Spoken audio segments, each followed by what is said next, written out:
Good morning. Thank you, Ian, and welcome to you this morning. I know it's a little bit early, and I'm sure the auditorium will fill up as we go. So, as Ian has said, today, total immersion, if you like, in technology around ARM. Yesterday was all about chip design, and today it's all about SoC enablement. And as Ian said, over 75 hours of comprehensive tracks and training and lots of presentations. So use this time to familiarise yourself with ARM technology and to learn more about the bits that you didn't know about and have some fun as well. In the mobile internet are dramatically higher than the volumes that have been involved in the desktop internet and the PC industry so far. And we think that's a phenomenal opportunity for you all to create wealth and opportunity. But that really isn't the end of it as far as I'm concerned. To me, the really interesting thing is what happens after the mobile internet, and that's about the Internet of Things. That is where everything that we conceive of and use today is electronic, it is connected in some sense, and it is, if you like, smart. And that is the really enormous market that we're going to drive and see within our lifetimes. That's when it gets really exciting. This month, ARM will be 20 years old as a company. The ARM technology actually goes back about 25 years, but ARM, the company, is now 20 years old. And it's very convenient because in that time, almost exactly 20 billion ARM chips have been shipped by our partners. We think that's quite a good achievement, and thank you very much to all those partners who have shipped those chips between them. But actually, you ain't seen nothing yet. Because by 2020, another 10 years from now, we expect that number to grow to at least 100 billion cores. These are big markets. These are big opportunities. And I'm pretty excited by that. And of course, ARM's role is to drive this partnership for growth. It's our role to drive a continued investment in R&D. It's our role to drive that roadmap, not just for processors, but for implementation, for system IP, for graphics, for tools, and every part of the ecosystem that we're involved with. But we can't do it alone. The ARM connected community is the fundamental driving force of this phenomenon, and that's you. Last year we launched the Solution Center for Android, and that is gaining a lot of traction. 2 years ago, we launched CMSIS, which is an MCU software interface standard, which has enabled a huge proliferation of ARM-powered microcontrollers over the last couple of years. And earlier this year, in June, we launched Linaro. It's not an ARM company, but ARM helped get it together. The founding partners there, ARM, Freescale, IBM, Samsung, ST Electronics, and Texas Instruments, have created this company to drive open source through collaborative engineering and making the Linux open source world more efficient. And that is starting to deliver. You will see announcements later today about how Linaro is on track to produce what we said, and we think that is a very useful force within this industry. The ARM business model is that it encourages diversity. We think diversity is good. I'm very proud of the fact that almost every mobile phone is different, almost every handset looks different and feels different, and you can choose.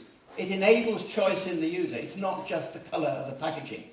And that diversity is fundamentally enabled by the ARM business model, which works through partnership. And to me, that is what is so exciting. I think it delivers a fantastic offering to the public. But along with that, it is a challenge, if you like, that too much diversity can actually slow down development. So ARM is working on common standards to reduce the non-differentiating development, which should add resources within your companies to strengthen innovation. Along the bottom there, you see half a dozen different SoCs that are coming from different ARM partners, all using Cortex-A8 or Cortex-A9 technology, applications processors, if you like. Each of those is finding their way into different end products, and those end products are dramatically different. That is what the ARM business model enables, and I think that is a pretty fine achievement. So we launched officially Cortex-A15. Some of you may have known it as Eagle, but it's now Cortex-A15, and this is the next generation ARM processor.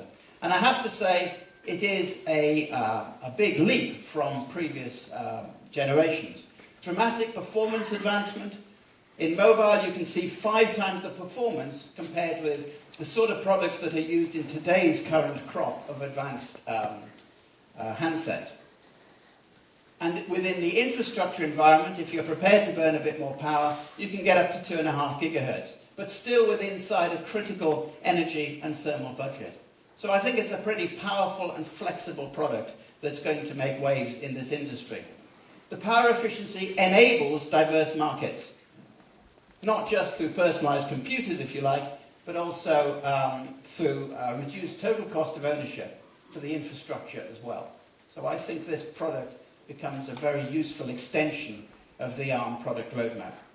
We're seeing advanced features in it for disruptive solutions, security, robust, reliable devices with multiple user profiles and interfaces. And not least, coherency has been added to this product. So that makes it possible to have an extremely flexible, extensible system, all within one subsystem. This is an innovative architecture for visual computing and general purpose GPU. It's called the Mali T604 because it has a tri-pipe design. It has 3 parallel pipes for very high performance, and it's a pretty exciting architecture internally if you're interested in that. But more importantly, in a way, it's designed for graphics and the new compute APIs. So, of course, it's OpenGLS 2, but we've also added OpenCL support and DirectX 11 support. So this makes it a very powerful and very flexible device for the graphics world. And it is the highest performance device available in such a compact envelope. It's a scalable architecture addressing multiple performance points from mobile scaling right up to DTV. And it's not just about the graphics, it's about the combination of graphics along with the processing power. So Cortex-A15, Mali T604, and the Core-Link system IP all fit together very nicely in an optimized way to deliver that performance edge that you need for tomorrow's complex SoCs. 4. ARM's new multimedia graphics processor. It brings a significant improvement in performance and extends the API coverage available within the Mali range of no compromise to graphics performance and efficiency. If you look at games and games content, in the future you're going to be expected to see the kind of Hollywood-style cinematic special effects that we see today. And high-quality photorealistic rendering with augmented reality in navigation systems is the sort of area in which you're going to see these devices being used. When I talk about augmented reality, we're combining the physical real-world environment with a virtual graphics element, which are computer-generated, of course. And this next generation is going to make increased use of image processing and camera technology, along with OpenCL, to bring greater graphics processing to this market.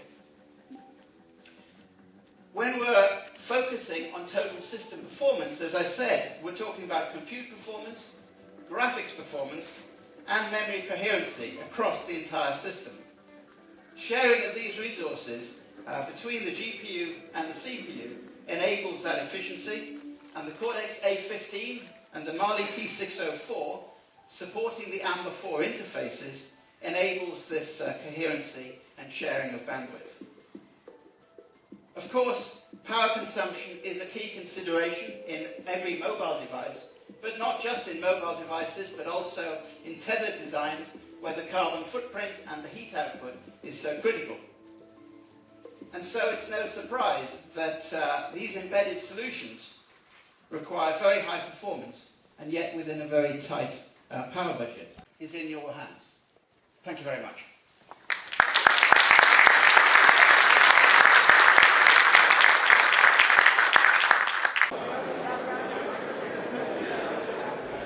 So we're here at the ARM Technology Conference here in Santa Clara, California. The show floor is just opening right now. I'm going to go in and do a tour of the show floor so you can check it out and do a whole bunch of interviews. I did, but I didn't.